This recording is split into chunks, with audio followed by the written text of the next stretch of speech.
On the morning of the 17th of November 1796, in the very heart of the Winter Palace in St. Petersburg, the most powerful woman in Europe drew her last breath. Catherine the Great, Empress and autocrat of all the Russias, did not slip away peacefully in her sleep surrounded by weeping grandchildren. She collapsed suddenly and violently in a small private bathroom adjoining her apartments, her massive frame crumbling onto the cold marble floor without a sound. Servants found her minutes later, half-dressed, her face purple, one arm twisted beneath her. Panic exploded through the gilded corridors. Footmen and maids lifted the unconscious Empress. She weighed well over 200 pounds, and carried her to the imperial bedchamber, where she was laid beneath a canopy of crimson velvet that now looked more like a funeral pall than royal splendor.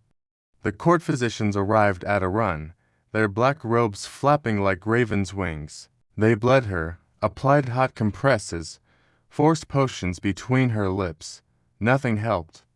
By late afternoon it was clear.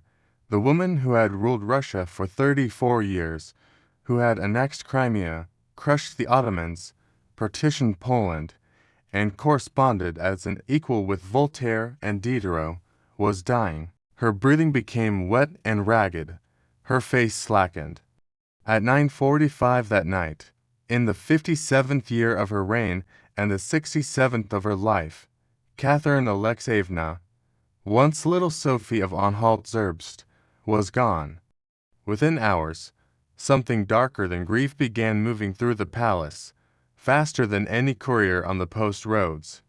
It did not speak of her victories at Kesma or Kagel. It did not recall the schools she founded, the inoculation campaign she led by example, or the Hermitage she filled with Rembrandts and Rubenses. Instead, it carried a single grotesque image, the Empress dead beneath a horse. By midnight, chambermaids were whispering it. By dawn, grooms in the imperial stables repeated it with sniggers. By the next evening, it had reached the foreign embassies. Within a week, it was galloping across Europe on the wings of diplomatic pouches and scandal-hungry travelers. The story mutated as it traveled.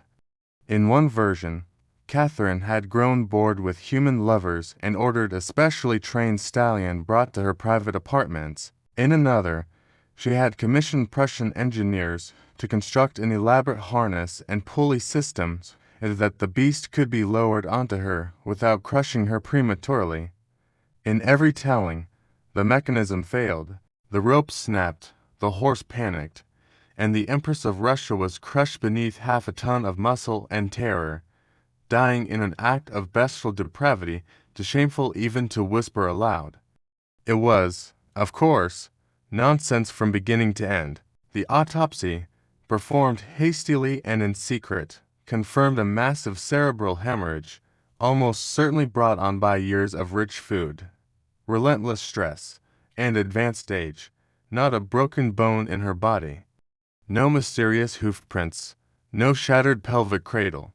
Yet the lie refused to die. It was simply too perfect, too theatrical, too deliciously humiliating for a woman who had humiliated so many men in her lifetime. Kings and ambassadors who had trembled before her dispatches now chuckled over coffee about the horse story. Cartoonists in London and Paris drew her sprawled beneath a leering stallion while courtiers averted their eyes. The woman who had terrified half of Europe in life was reduced, in death, to the butt of a bar-room joke. But if you scrape away the filth of the myth, something far more interesting remains, the true story of how an obscure German princess with no dowry, no beauty by conventional standards, and no legitimate claim to anything greater than a minor principality in the Holy Roman Empire seized one of the largest empires on earth and bent it to her will for more than 3 decades. She was born Princess Sophie August Friedrich of Anhalt-Zerbst on the 2nd of May 1729 in Stettin, Pomerania, then part of Prussia, now Poland. Her father was a general of no particular distinction who happened to be related, distantly, to several ruling houses. Her mother, Johanna Elizabeth of Holstein-Gottorp was ambitious, snobbish, and perpetually disappointed that her daughter was not prettier, wittier, or better connected. Sophie grew up in a provincial court where French was spoken badly, gowns were remade 3 seasons in a row, and the highest ambition for a girl was an advantageous marriage to some neighboring count twice her age. Then, in 1744, everything changed. Empress Elizabeth of Russia, childless, capricious, and desperate for an heir, decided that her nephew and designated successor, Karl Peter Ulrich of Holstein-Gottorp, the future Peter III, needed a wife. Messengers scoured the courts of Germany for a princess who was Protestant so Peter would not have to convert, royal enough to be acceptable, poor enough to be grateful, and young enough to bear children. Sophie, 15 years old, plain, clever, and expendable, was chosen. Her father gave her one piece of advice before she left. Russia will not change for you. You must change for Russia. She never forgot it. The journey to St. Petersburg took 6 weeks in the dead of winter. Sophie nearly died of pneumonia outside Riga. When she finally arrived, half frozen and exhausted, she found a court that made Versailles look disciplined. Elizabeth was extravagant, superstitious, and terrifyingly unpredictable. Peter, her fiancé, was worse, a sickly, pimply boy of 16 who spoke better German than Russian, idolized Frederick the Great, and spent hours drilling toy soldiers on the dinner table while real regiments waited for orders. Sophie did exactly what her father told her to do. She learned Russian in secret, staying up by candlelight with grammar books while her mother scolded her for ruining her eyes. She converted to Orthodoxy with theatrical fervor, taking the name Ekaterina Alexeyevna, Catherine, and weeping convincingly at her baptism. She charmed Elizabeth, endured Peter's tantrums, and smiled through every humiliation. When Peter contracted smallpox and emerged hideously scarred, she nursed him with apparent devotion. When he paraded his mistresses in front of her and bragged that their marriage would never be consummated, she said nothing. Years later, courtiers remembered that Catherine never raised her voice, never cried in public, never complained. She simply watched, learned, and waited. The marriage, when it finally happened in 1745, was a disaster from the wedding night onward. Peter was impotent with his wife, though apparently not with others, childish, and increasingly unstable. Catherine, meanwhile, discovered two things that would define the rest of her life: books and power. She read everything: Montesquieu, Voltaire, the Encyclopedia, Roman history, Russian law. She made friends with the guards officers who stood outside her door every night. She began, very quietly, to build a party of her own. By 1762, Elizabeth was dead, and Peter III reigned for exactly 6 months, long enough to alienate the army, the church, the nobility, and his own wife. He worshipped Prussia and threatened to dress Russian soldiers in Prussian uniforms. He abandoned Russia's allies in the 7 Years' War at the exact moment victory was in sight. He drank, raved, and played with his toy soldiers while the real empire seethed. On the 28th of June 1762, Catherine struck.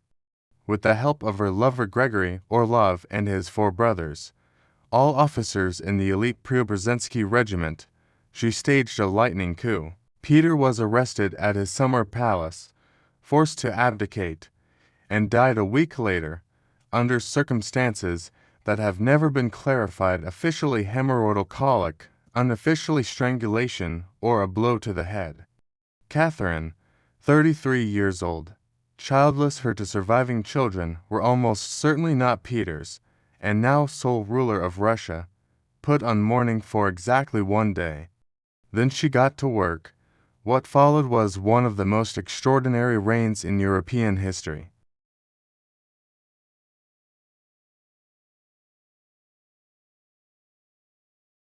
She crushed Pugachev's rebellion, the largest peasant uprising in Russian history, with ruthless efficiency. She corresponded with philosophers, patronized artists, founded hospitals and schools, and turned St. Petersburg into one of the cultural capitals of Europe.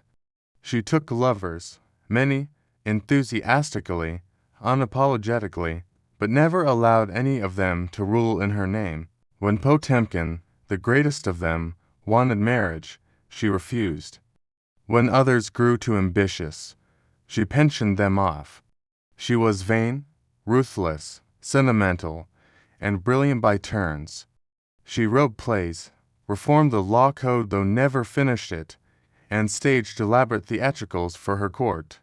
She also authorized the final partition of Poland and watched, without remorse, an ancient kingdom disappeared from the map. She called herself a philosopher on the throne and believed, sincerely, that she was dragging Russia toward enlightenment, even as she tightened serfdom to appease the nobility who kept her in power.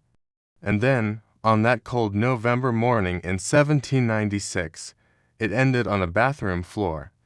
The horse story was the revenge of all the men and women she had outwitted, outlived, and outshone. It was the 18th century equivalent of a vicious meme, designed to reduce a towering historical figure to a punchline.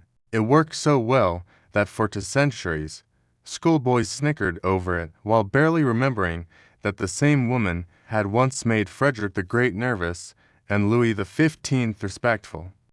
But history, eventually, has a way of correcting itself. Today, the Winter Palace is a museum.